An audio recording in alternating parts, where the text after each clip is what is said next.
सोमवारी खानापूर तालुका महाराष्ट्र एकीकरण समितीची बैठक। खानापूर तालुका महाराष्ट्र एकीकरण समितीची महत्त्वाची बैठक सोमवार दिनांक 8 जुलै रोजी दुपारी ठीक 2 वाजता राजा शिवछत्रपती स्मारक खानापूर इथं बोलवण्यात आली आहे।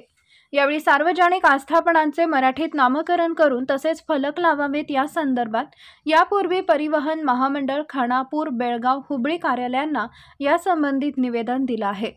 तसेच जिल्हाधिकारी व जिल्हा पंचायत सचिवांनी संबंधित मंत्र्यांनाही निवेदन दिले, परंतु याची अंमलबजावणी न करता येत्या 12 जुलै रोजी खानापूर हायटेक बस स्टँड व नव्याने उभारण्यात आलेल्या सरकारी इस्पितळाच्या इमारतीचे उद्घाटन राज्य सरकारच्या मंत्री महोदयामार्फत करण्याचे आयोजित केले। तर या संदर्भात विचार विनिमय करून पुढील निर्णय घ्यावयाचा आहे।